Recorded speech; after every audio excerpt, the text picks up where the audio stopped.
The city glittered under the weight of its own excess, a sprawling neon jungle where fortunes were won and lost in the blink of an eye. At its heart stood the Grand Mirage, a casino so opulent it seemed to mock the stars above. Its owner, Victor Langston, was a man who wore his wealth like a second skin, his name synonymous with power and extravagance.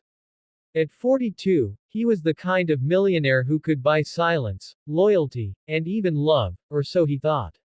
His life was a carefully curated display of success, from the tailored suits that hugged his athletic frame to the penthouse overlooking the Strip, where he hosted parties that blurred the line between decadence and depravity. But beneath the polished surface, cracks were forming, and they began with a single choice that would unravel everything. Victor had been married to Elena for 5 years, a woman whose quiet grace stood in stark contrast to the chaos of his world. She was 32, with dark hair that fell in soft waves and eyes that held a depth he'd never bothered to explore.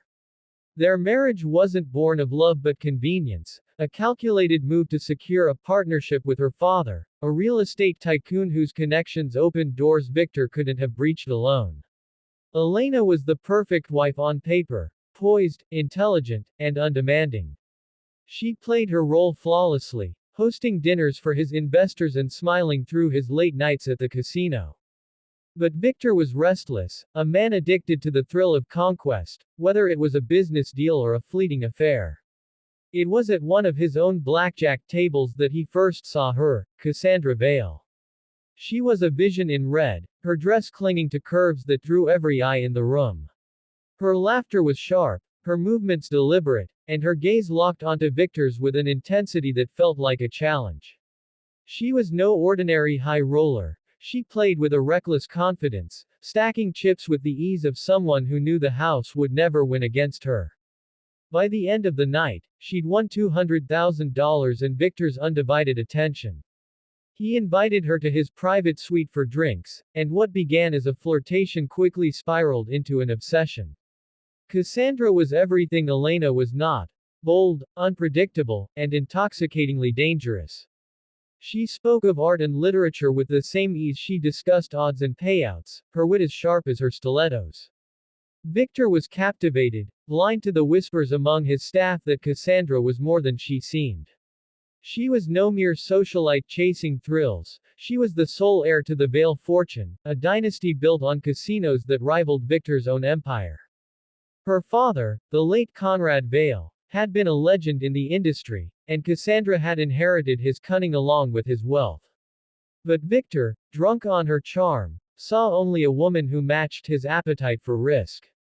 Elena, meanwhile, was carrying a secret of her own. She was 3 months pregnant, a fact she'd kept hidden, waiting for the right moment to tell Victor. She'd hoped the news might anchor him, pull him back from the late nights and the growing distance between them. But as she stood in the marble foyer of their penthouse, clutching the ultrasound photo, she overheard a conversation that shattered her illusions.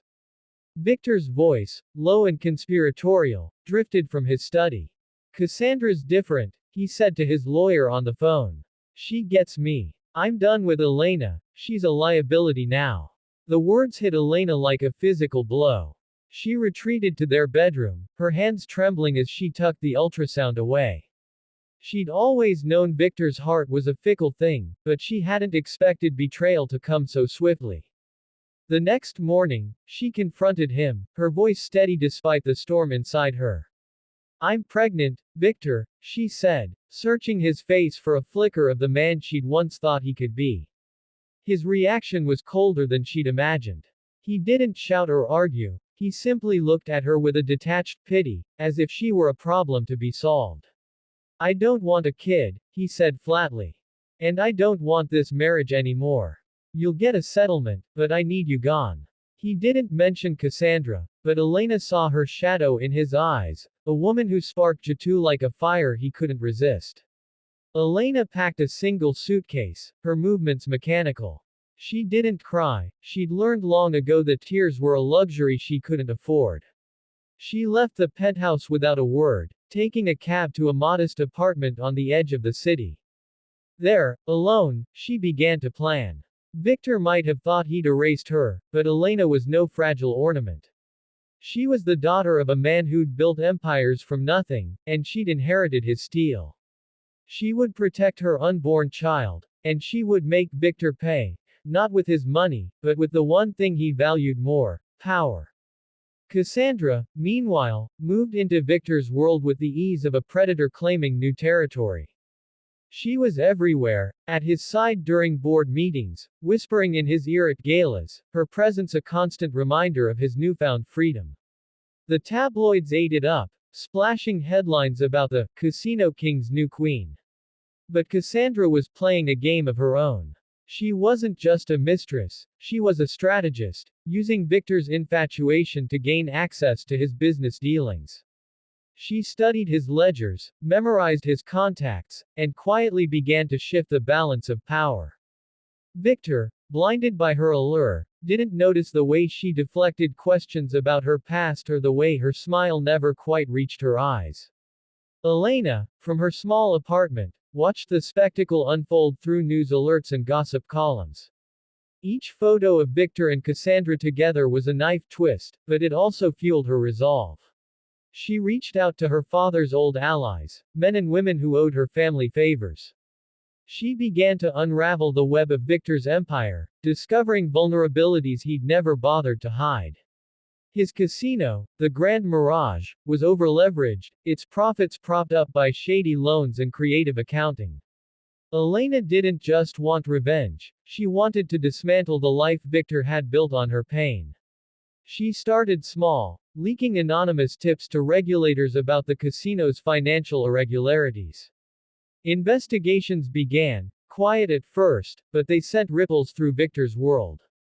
His investors grew nervous, his deals started to falter, and Cassandra, sensing weakness, tightened her grip. She pushed Victor to make bolder moves, mergers, expansions, risky bets that stretched his resources thin. He thought he was chasing glory. In reality, he was walking into a trap. Elena's pregnancy progressed, her belly rounding as her plans took shape. She worked late into the night, her laptop glowing in the dim apartment, piecing together a strategy that would expose Victor's weaknesses and reveal Cassandra's true identity. She discovered that Cassandra wasn't just an heiress, she was a calculated player who'd been grooming Victor for months, using his ego to blind him to her ambitions. Elena's sources confirmed that Cassandra was planning a hostile takeover of the Grand Mirage, leveraging her own family's resources to outmaneuver Victor. As the months passed, Victor's empire began to crumble. The investigations deepened, and his creditors closed in. Cassandra, sensing the endgame, distanced herself, her visits to the penthouse growing less frequent.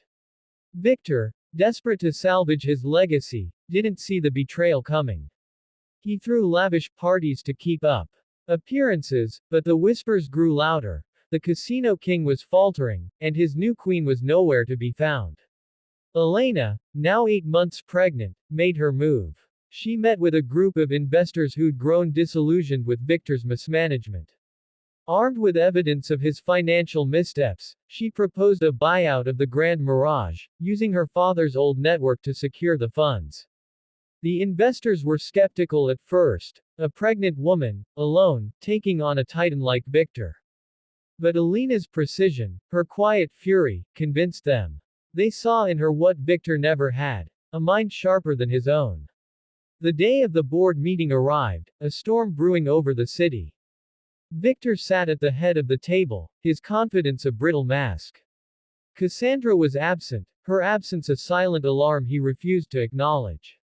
When Elena walked in, her presence sent a shockwave through the room. She was no longer the demure wife, she was a force, her eyes blazing with purpose. She laid out her case: the casino's debts, Victor's reckless decisions, and the looming threat of Cassandra's takeover. Then she dropped the bombshell. Cassandra Vale, the woman Victor had left her for, was the true architect of his downfall, a casino heiress who'd played him like a pawn. The room erupted. Victor's face drained of color as Elena presented documents proving Cassandra's involvement in his financial ruin. The investors, sensing blood in the water, voted to oust him. Elena's buyout was approved, and just like that, the Grand Mirage slipped from Victor's grasp. He stumbled out of the meeting, a man stripped of his crown, while Elena stood tall, her hand resting on her belly, her child the only legacy she cared about. Cassandra vanished from the city that night, her plans thwarted but her fortune intact. Victor was left with nothing but regret, his empire reduced to ashes. Elena, now the new queen of the Grand Mirage, walked through its glittering halls, knowing the real victory wasn't the casino, it was the strength she'd found in herself, and the future she'd build for her child. The glittering chandeliers of the Monte Carlo casino cast a warm glow over the high-stakes poker tables, where the elite mingled with the audacious. Among them was Victor Langston, a self-made millionaire whose charm and ruthless ambition had built an empire in real estate. His tailored suit and confident stride marked him as a man who owned every room he entered. Beside him, clinging to his arm, was Isabella Voss, a statuesque woman with a cascade of auburn hair and a smile that could disarm even the most guarded. To the world, they were the picture of glamour, a power couple basking in the glow of wealth and desire. But behind the facade, a storm was brewing, one that would unravel Victor's carefully curated life and expose secrets that would shake the foundations of his world. Victor's wife, Eleanor, was at home in their sprawling Manhattan penthouse, her pregnancy now in its 7th month. She was a quiet woman, her beauty understated, her demeanor gentle. She had been Victor's anchor in the early days, supporting him through the lean years when his dreams were just blueprints and his bank account was a string of zeros. But as his fortune grew, so did the distance between them. Eleanor sensed his late nights at the office were not always about work, but she clung to the hope that their unborn child would bring them closer. She was wrong. Isabella, the mistress, was no ordinary paramour. Rumors swirled that she was more than just a socialite with a penchant for wealthy men. Whispers in the casino's private salons hinted at her ties to the Voss family, a dynasty that controlled a vast network of gaming empires across Las Vegas, Macau, and Monte Carlo. Victor, intoxicated by her allure and the thrill of her world, dismissed these rumors as gossip. To him, Isabella was a diversion, a sparkling escape from the responsibilities of his marriage. He didn't know that every step he took with her was a step toward his own undoing. Eleanor's discovery of the affair came by accident. A misplaced receipt from a Parisian jeweler, tucked into Victor's coat pocket, revealed a purchase of a diamond bracelet far too extravagant for her modest tastes. The confrontation was quiet but devastating. Victor didn't deny it. Instead, he packed a bag and left, telling Eleanor he needed space to think. She stood frozen in their penthouse, the city skyline glittering coldly through the floor-to-ceiling windows, her hand resting on her swollen belly. The betrayal cut deeper than she could have imagined, but it was what came next that would change everything. Isabella, it turned out, was not just a Voss by association, she was the sole heir to the Voss casino empire, a fact she had carefully concealed from Victor. Her public persona as a carefree socialite was a meticulously crafted mask, hiding a mind as sharp as a blackjack dealer's. She had chosen Victor not out of love but as a pawn in a larger game. The Voss family was facing a hostile takeover bid from a rival conglomerate, and Victor's real estate holdings, strategically located near key casino properties, were the leverage Isabella needed to secure her family's dominance. She had seduced him, played the role of the enamored mistress, all while orchestrating a plan to acquire his assets at a fraction of their value.